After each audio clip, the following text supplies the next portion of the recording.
mopogore. Kopogore gi wach mar Nases kanyo ni manen jalar kom mar jatend piny Kenya Ruben Kigami omako bura e doho ewi nek mar rowere kod kethruok mar ratich oganda e pacho ka, mawacho ni sirikal obuono kata obedo ni piny Kenya en achiel kuom pinje manoketo kokgi e rito ratich oganda. Mae biro bang' apis mar jomin buche koso mako burano e kinde mar ndalo 10 mane gimiyogi kendo gisingo mar chopo burano e doho mar piny ngima mano ICC pono ni ratiro ok oyudore. Kaka Cynthia Onyango lero, jotend siasa maketo sirikal tesre bende oramo ni sirikal nyaka duok penjo ewi kit njore mosenene pachoka. E tielo mokwongo nyaka ne rowere negi laro mar od bura mamalo dwe mar 6 higa mokalo, jalar kom jatend piny Kenya Ruben Kigami okawo ndamo mar chik kod chir mar donjo ne sirikal ma pachoka ewi kethruok ratich oganda kod jwang'o tij rito jopiny kaka katiba olero. E nyim doho ma Milimani okinyi ma kawuono ka otene kod okil mare Gitobu Imanyara, Kigami ochwalo boke mage mag bura mageto moko kuom jodito mag tenda rita ma pachoka mondo duok penjo ewi nek mar jo Kenya, ndicho kaachiel kod kethruok mar ratiro matinende okwako piny Kenya. Kigami wacho ni piny Kenya olokore piny ma dhano inego kale kendo chiki buono gi wang' ma okorore, kata obedo ni piny Kenya en achiel kuom pinje manoketo kokgi e winjruok mar pinje manosingo rito ratiro mag oganda. Kenya has become a police state that kills its citizens, abducts them, tortures them, and then charges the young people for terrorism. We have seen police arrest innocent Kenyans simply asking for accountability, pull them like they did Albert Ojwang from his home in South Nyanza, bring him more than 300 kilometers to Nairobi, kill him, and then lie that he killed himself.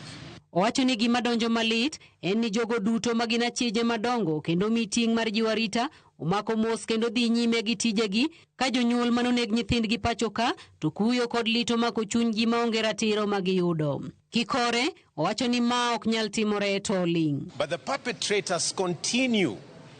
The police and hired goons as the bosses of security in this country watch with calm detachment. If you look at the United Nations provisions for the human dignity and the rights of citizens, you can be sure that this government has systematically violated all of them and killed at will, including violating Article 26 of our Constitution that guarantees right to life. Gitobu Imanyara oyango ni tenda rita kwe mo meeting mar timo nonro e rochruok mar ratiro userem tiyo tijgi kendo kokalo kuom ma geno mar jo Kenya en bura magichwalo e doho no ka olero ni ma en mana chakruok mar bura ni magigeto chopo nyaka e doho mar timbe maundu e piny ngima International Criminal Court ICC mondo sirikal ma pachoka uduok penjo e kethruok mar ratiro kod buono chik.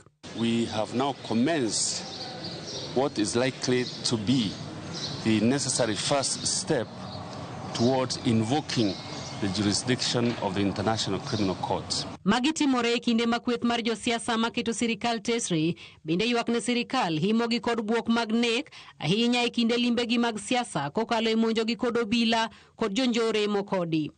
Gima kochung ni piny Kenya en piny mochung e mise mar katiba ma 2010 mamiyo gi thuolo mar bedo kanyakla kod oganda kendo temo mar sirikal thiro duondgi otore lwanda kapok chieng' oyawo wang'e. We will not tire from reminding the Ruto administration that freedom of movement, expression and association are among the fundamental rights guaranteed in our constitution and in the African Charter on Human and People's Rights, as well as on the International Covenant on Civil and Political Rights. Moko kuom jotelo maigeno mondo duok penjo wi burano moma kod Kagame uting'o apis jomin buche, jatend migawo mar arita Kipchumba Murkomen, ogai mar obila Douglas Kanja, tend bad migawo mar obila, director mar okwach kich Mohamed Amin, apis bad obila mang'we maling'ling National Intelligence Service, kaachiel kod aton jener ma pachoka.